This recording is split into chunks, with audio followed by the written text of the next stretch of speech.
Late Night Health continues. I'm Mark Allen, along with the insane Daryl Wayne. Be sure to join us at latenighthealth.com. That's latenighthealth.com. We're going to go to San Diego, California, which is known as, I think, something about the most beautiful weather in the country, something like that, right? To Colleen Marshall of Two Chairs. She's the chief clinical officer at Two Chairs, a modern behavioral healthcare company. Welcome to Late Night Health, Colleen. Hi, thanks so much for having me. I appreciate being here. So, with COVID, with technology, we can now have therapy almost instantly. iPhone, Android, laptop, desktop, and there's got to be other ways too. Chat.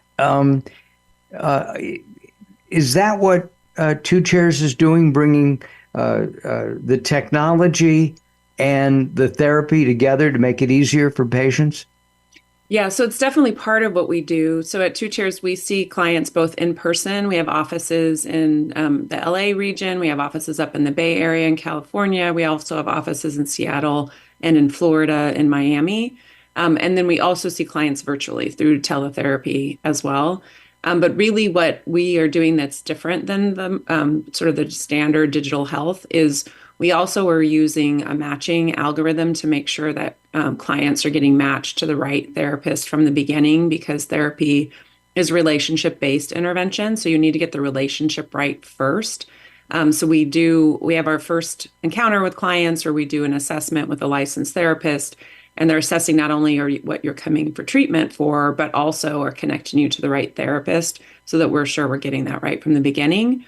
And then we do something called measurement-based care, which is we measure every session how you're doing so that you as a client and your therapist both know whether you're getting better, staying the same, or getting worse. And part of those measurements is also measuring the relationship, because for us, the relationship is paramount. We need to make sure that's right for people to get better. Well, I know that with a medical doctor, one of the best things that you can have is a relationship with that doctor. With telemedicine, for example, there's no touching, okay? And one of the things that doctors should do, and I know it's not exactly politically correct, but they should reach out and touch, because that touch is so important. Is that also true, do you think, with therapy? Actually, therapy is much different, because you do need to have different boundaries in therapy for lots of different reasons. So for instance, if someone's coming in for treatment because they've had a trauma, they were inappropriately touched or they were abused in some way, you wouldn't want to touch them. You'd want to really respect their boundaries and make sure that they feel safe and in your care, because those boundaries were crossed by somebody else. So it is different than like a physical doctor. Part of their routine assessment is actually to put their hands on you and touch you in different ways. But the part that you're talking about is the connection that you want to make with someone. And there are things that we do in therapy to make sure that we are connected, so someone feels psychologically safe and feels supported. That is different with teletherapy. You can't hand someone a box of tissues like you might in person, for example, or get them a cup of tea like you might in person. But there are still ways that you can connect virtually with folks. And the research is pretty clear, actually, that teletherapy is as effective as in person, and in some situations even more effective, because people can have easy access to it and can feel safe in their own environment, to be able to really talk to a therapist and work on the things that they're coming for therapy for. COVID, I think, really helped bring this to the forefront. People were isolated, they were lonely, they were cooped up. They were cooped up with kids, with spouses, boyfriends, girlfriends, men friends, women friends, whatever, dogs, and we were going nuts. But that trend for teletherapy has not gone away. I see it as growing. Yeah, it definitely is. And more in the younger age groups too. It's growing more and more. And I think from my perspective, what happened with COVID is people were forced to try technology that they were uncomfortable with before. And because of that, started realizing that teletherapy and different technology options actually are easier. They're more accessible. Therapy in particular is tough because it's an hour a week for several weeks. And so if you think about folks that are working, even the transportation of getting back and forth to a therapy appointment means like you're now needing to take off 3 hours of work every week instead of just 1 hour, where with teletherapy, you can fit it in during your work day. You could even just do it on your lunch hour or right before your day started or right at the end of your day. So it created a lot of flexibility for folks. And because it's, proving to be effective and that it is working, I think that's why we're seeing an uptake in it. You mentioned that there's an algorithm that's used to connect Mark, who needs therapy, with a therapist. I mean, what do you do? Take DNA swabs Yeah. and We say, don't. you match.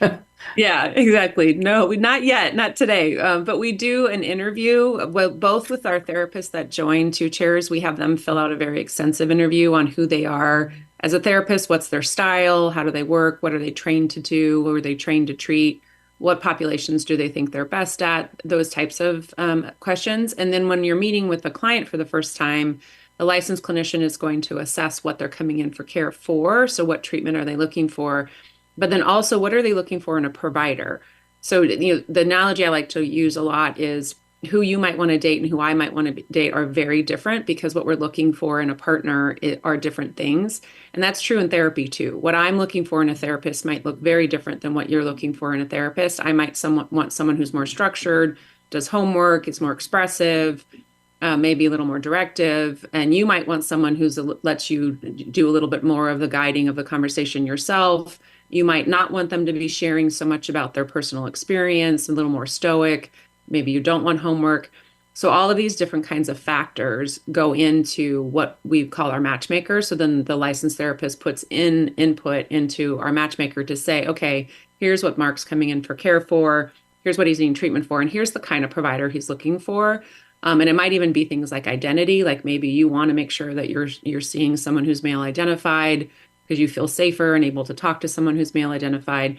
And we put all that in our system, and then it matches you to one of our therapists. I'm thinking of, well, first of all, I might need therapy because I have radio TV-itis. It's a terrible disease, and I think Daryl has it as well.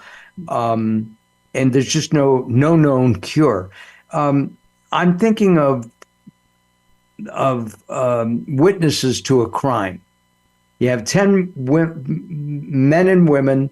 They witness a crime. What color was the perpetrator's shirt? Green. And somebody else says yellow. Somebody else says blue.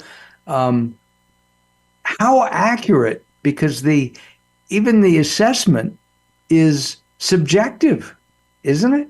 Yeah, well, and actually, that's sort of the beauty of it is your experience of therapy is subjective. And what's important is for me as a therapist to know what your experience of therapy is, not what my interpretation of how therapy is going is.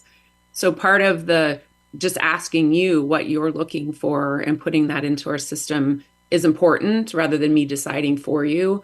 And then also the measurement that I was talking about that we do every week. It's asking you, the client, every week, how is therapy going? So are you feeling like you're making progress, or do you feel like your therapist, that you're connected with your therapist?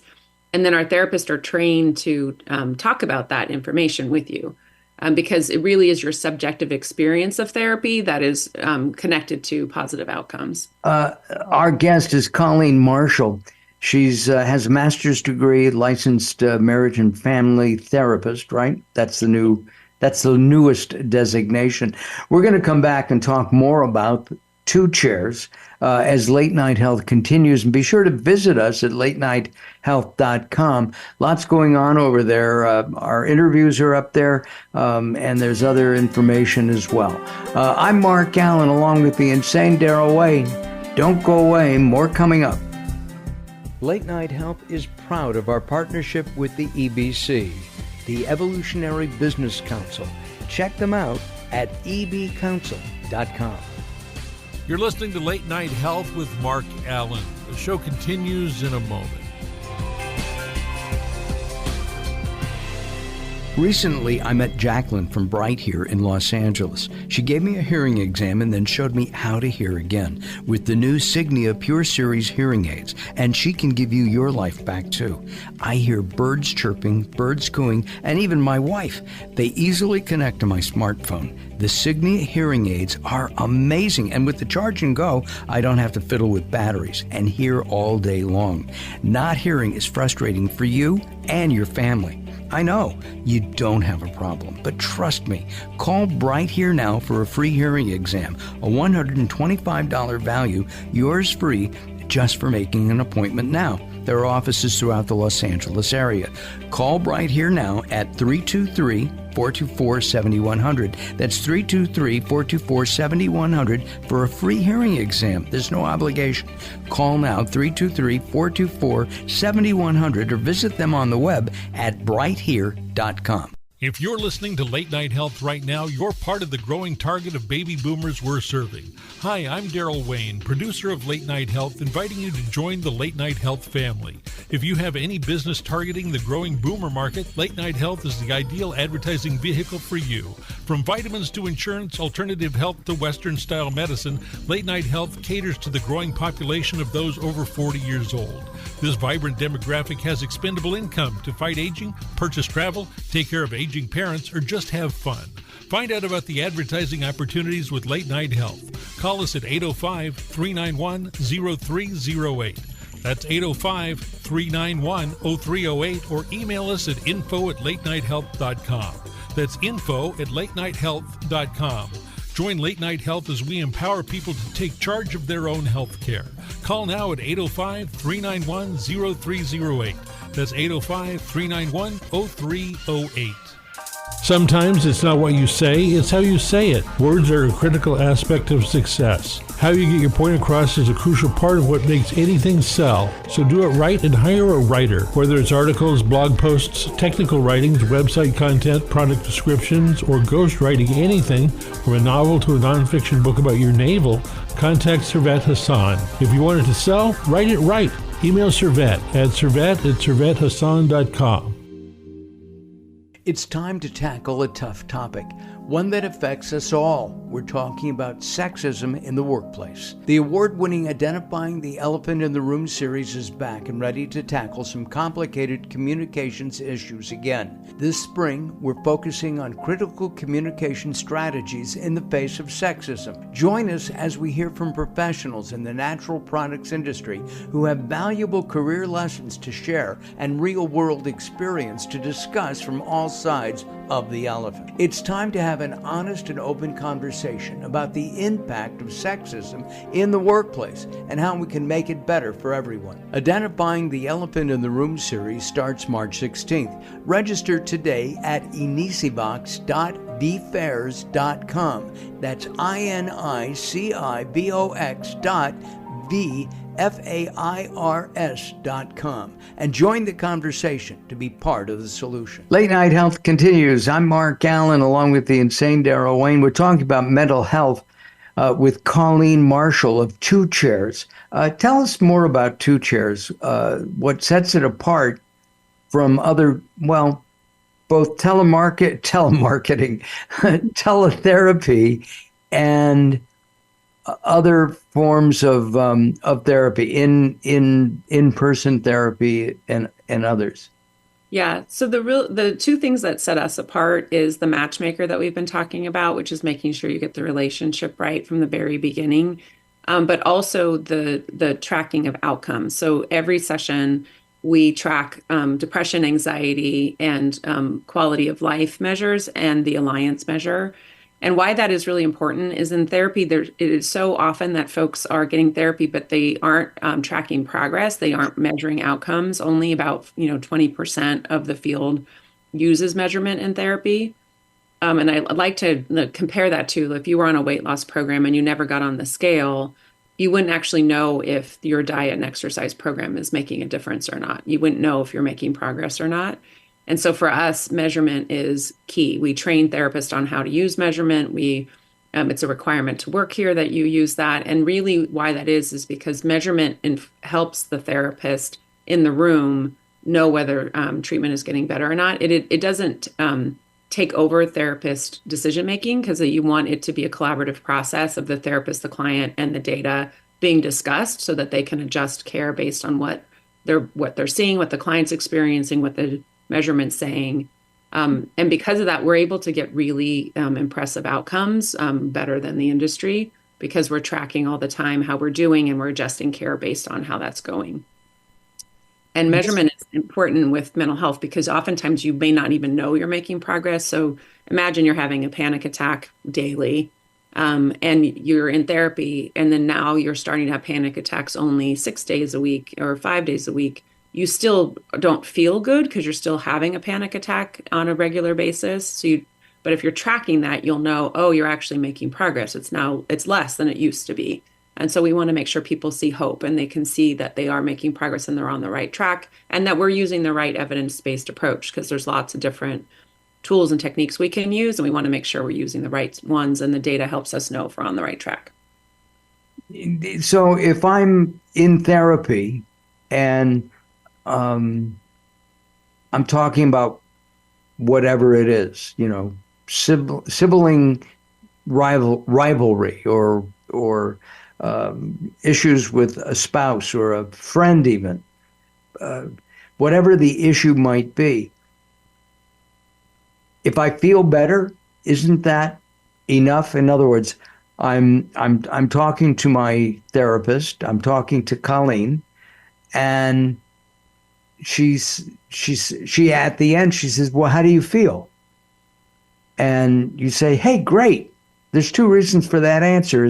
One is you really do feel great because she's the therapist, he or she has pointed out something and it's like a light bulb, an epiphany. And also people like to please others. So, and they say, yeah, this has been great. Is there a way to counteract either one of those? Yeah, and that's actually why the measurement for us is so important because we help clients know from the beginning that I don't want you to give me a 5-star rating like a Yelp review. I want you to be honest and tell me how therapy is going because we will talk about it then and we can talk about what worked last time or didn't work so much about last time because giving feedback is hard. Like for me, if I go get my hair done and I don't like my cut, I never tell my hairdresser I didn't like the cut. I just say, oh, thank you, looks great. And then I leave and don't like my haircut. And then you go to a different hairstylist. And then you go to a different hairstyle. Exactly. And that's what we don't want to happen in therapy. We want to facilitate a conversation where the client can say, I didn't really like it as much. So by doing these surveys where they do it outside of the session, then the therapist can help facilitate the conversation and do things like, thank you so much for being honest. It looks like last session wasn't as useful as the ones before. Can we talk about that for a minute? What did you not like as much? What would you like more of, less of? But then also if clients are giving us honest feedback, we can also see, oh, they are feeling like they're making progress. Oh, they feel like this relationship's working.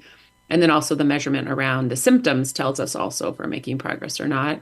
So, the therapy is both subjective and objective. So you want to really have a sense of what's the client experience, but also what are you seeing so that you're kind of managing both. Got it. Thank you, Daryl, for resetting. We're spending some time with Colleen Marshall. She is the Chief Clinical Officer at Two Chairs. What does that mean? You're kind of like the boss person? So I sit on the leadership team and the executive team, and I oversee the clinical care. So everyone that provides therapy reports up into my organization. And I also oversee our quality training team and I oversee our innovation team. So pretty much all of the clinical staff on our team all report into my organization. And which also means that you're not seeing patients anymore? Actually, I do therapy once in a while still. So I see about one client a week. And usually I'm doing the matchmaking appointment we've been talking about. Part of that's on purpose because we want all of our leaders at Two Chairs to actually do clinical work too, so they know how it is, how it's going, and they can help support our managers and our clinicians also. My clinical leadership team also does therapy and or consults. Has technology, such as the matchmaking algorithm that Two Chairs has developed, has that improved overall therapy for patients? Yes. We've been doing the matchmaker and the algorithm for about 7 years now. So it keeps learning. And part of why algorithms are so helpful is they learn from the feedback that we're giving it. So it can get better and better and better at figuring out how to write the right match. Technology too is we have an entire product team headed by David Covell, our chief product officer. And so they're building all the time more and more technology to make therapy more accessible, easy for clients, easy for clinicians, so that we're able to really optimize how therapy is going with a product support solution too. As we're talking about this, I wrote down AI, artificial intelligence. Do you think that AI will take your place someday? I don't know if AI will ever take the place of a therapist. I think there's things AI can do, like give you some tips. If you wanted to, learn cognitive behavioral therapy, as an example, it could teach you some of the basics of cognitive behavioral therapy. But I don't know if AI will ever do the empathetic, compassionate, connecting and listening and hearing and guiding. Maybe, but I don't think so. Where we do see AI, though, helping is it's helping with a lot of the sort of the quality control. So it can help. There's a lot of new companies out there that are creating AI to write notes for the therapist. So they can basically listen in the background and then delete themselves. And then you have a note. So the therapists don't have to spend time writing notes. And then also that same AI can do quality control. It can make sure things are happening in therapy that should be happening. And also the AI actually says, wait a second, let's do this because your quality, you're missing a point or something. Not like, well, and I don't know very well a lot of the AI tools because they're so new and we're just ourselves looking at them at Two Chairs too. But what I understand is it's more a retroactive. So it's like it would give you a report like, okay. Like these things happened, or if you're like in our company, you're supposed to talk about measurement-based care in session. So it could tell us if someone did or didn't talk about measurement-based care. And then it could give the therapist some coaching points like, hey, next time, remember, to talk about measurement-based care, that kind of thing. Remember to send in your bill, your payment, whatever. I mean, this is really fascinating.